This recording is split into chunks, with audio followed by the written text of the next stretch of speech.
Deixa eu te dar um recado aqui rapidão.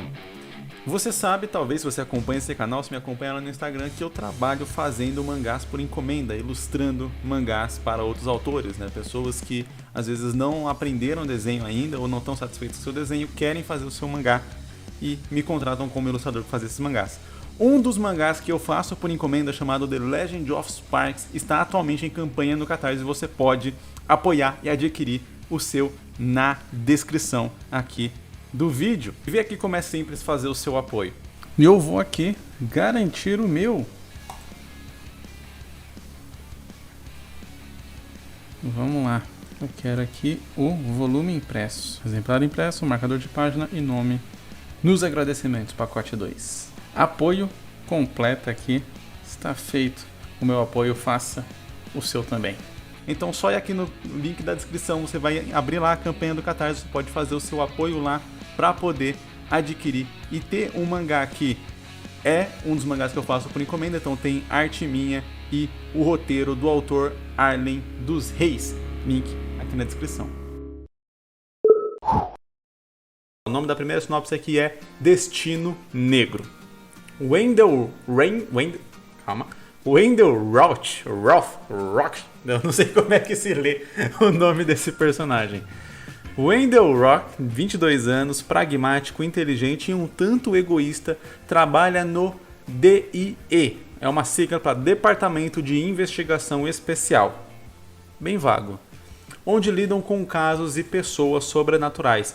Por ser um desses predestinados ao poder, aí entre parênteses, poder esse que não se sabe ao certo sua origem, ele constantemente busca o aprimoramento de suas habilidades, mesmo estando em um nível acima da média, dentro e fora do DIE.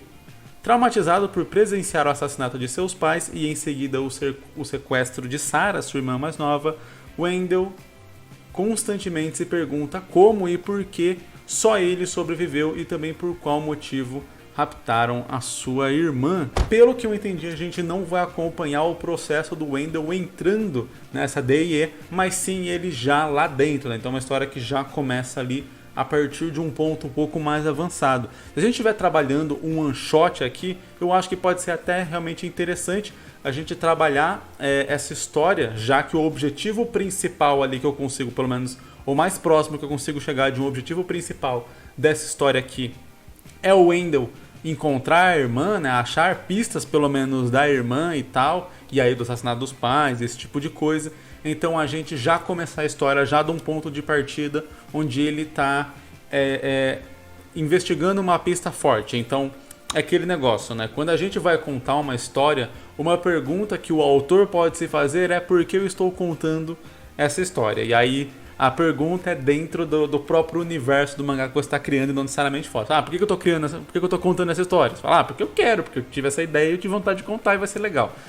Não é isso que eu estou falando, é tipo, dentro das histórias desse mundo, desse universo dentro do seu mangá, por que você está contando agora? Por que você não contou, por exemplo, a história dos pais do Wendell até eles serem assassinados, sabe?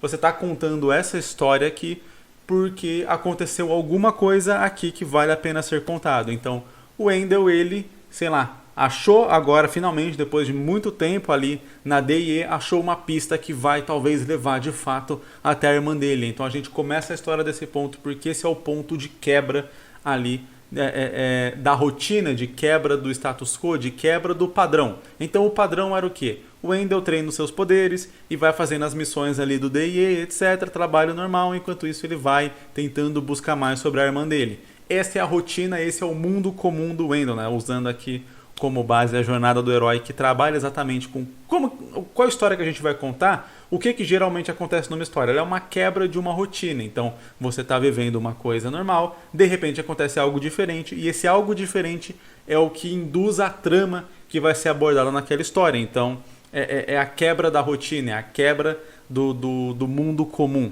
como é chamado assim, né? Em histórias de Isekai é muito mais fácil a gente ver isso. A pessoa vivia literalmente no mundo comum, igual o nosso, e aí ela vai para um mundo diferente. Aí você tem essa quebra muito literal. Mas em outras histórias essa quebra ela é mais subjetiva.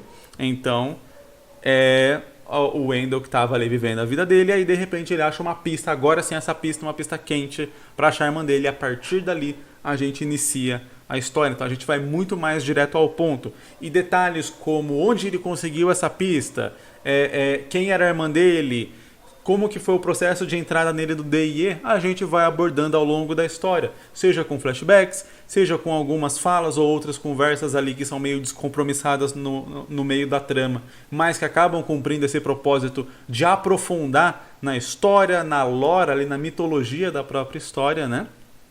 Sem necessariamente precisar parar o andar da trama para isso. One-shots funcionam muito bem dessa forma, né? Você vai caminhando ali a trama principal e todos os outros detalhes que precisariam ser explicados, né? Que precisariam parar a trama principal para serem explicados, eles vão sendo explicados no decorrer daquela própria trama, de modo que você consegue economizar muitas páginas, né? Muita história nesse processo. Então você consegue encurtar muito a história sem necessariamente ficar ali estendendo. Então você não vai ter 7, 8 capítulos do personagem só fazendo aventuras aleatórias para aí ele poder achar a pista, para daí da pista, sabe? Ou ter ali o início e tal, contar toda a história dele, contar todo o objetivo dele, para daí você mostrar ele entrando no negócio, aí ele vai fazendo missões do negócio e depois ele vai armando. Então, tipo, aquele negócio que demora muito, muito tempo até entrar na trama principal, até engajar no que seria o objetivo principal da história ali. Como eu disse, tem vários mangás que às vezes a gente acaba vendo esse padrão de demorar muito para engatar numa trama principal, mas como eu falei no último vídeo de sinopse, isso é uma consequência do modelo de publicação japonês, onde você começa uma história não necessariamente sabendo que ela vai ter um fim, né? A ideia do sistema de publicação japonês é realmente o mangá ele ser publicado eternamente até o público parar de comprar. Então quem define o fim do mangá não é o mangaka, não é o criador da história, e sim o público. Logo, o mangaka, a função do mangaka é ter várias ideias para fechar vários arcos pequenos.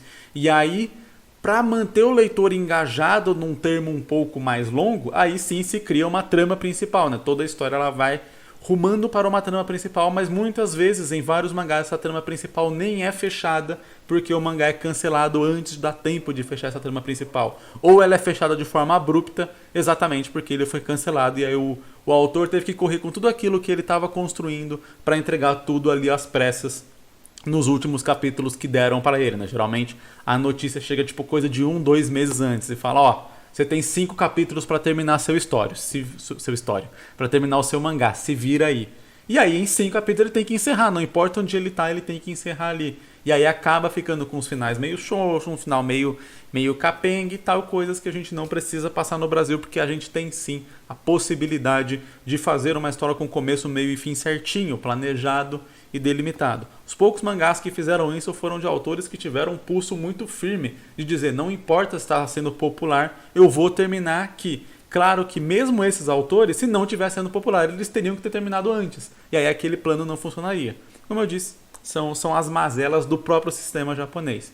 Então eu acho que não é um sistema bom para se basear, pelo menos a princípio. Você quer fazer uma história com vários arcos pequenos ali fechados, eu acho muito legal. Principalmente você fecha ali um volume. Eu falo aqui, né, sobre o sistema de Makai, né? Então aqui é um arco fechado, é uma história fechada. Depois eu tenho Maikame Suarga, que é uma continuação do que vem aqui, mas também é uma história fechada. Eu poderia chamar isso aqui de volume 1 e o Suarga de volume 2? Poderia tranquilamente. Eu posso continuar depois e fazer um volume 3 de Makai Meio e também ser uma nova história fechada? Fica bastante legal, eu acho que funciona, só que daí eu não trabalho essa trama contínua entre todos os volumes. Ou posso trabalhar também, só que aí fica muito mais uma questão de série e menos essa questão de arco. Eu acho que é o que funciona. Voltando aqui para a história, né? Eu acho que no one shot a gente pode trabalhar mais ou menos dessa forma. Então a gente vai direto para o personagem buscar a irmã dele, então que seria a trama principal da história, o objetivo principal do personagem. E aí terminando a história quando ele achar a irmã dele, ou pelo menos quando ele souber o que aconteceu com ela de fato. Se ela não estiver viva, por exemplo, tiver morrido, ele vai descobrir, vai chegar ao fundo desse mistério. E aí todos os outros detalhes da lore e tal, das outras missões e coisas do tipo, a gente vai encaixando ali conforme a própria história vai andando, mas sem perder o foco da missão principal. Ainda mais se é realmente um objetivo muito grande do personagem, não faz nem sentido, depois que ele tem ali alguma prova, alguma pista muito forte, ele fazer outras coisas que não seja seguir aquela pista muito forte, porque quanto mais tempo ele perde, né, mais tempo ali que, sei lá, a irmã dele pode estar em risco, pode acontecer alguma coisa. Se o cara tá anos procurando a irmã dele, óbvio que quando ele tiver a chance de achar ela, ele não vai perder tempo com outras coisas e vai buscar aquilo incessantemente.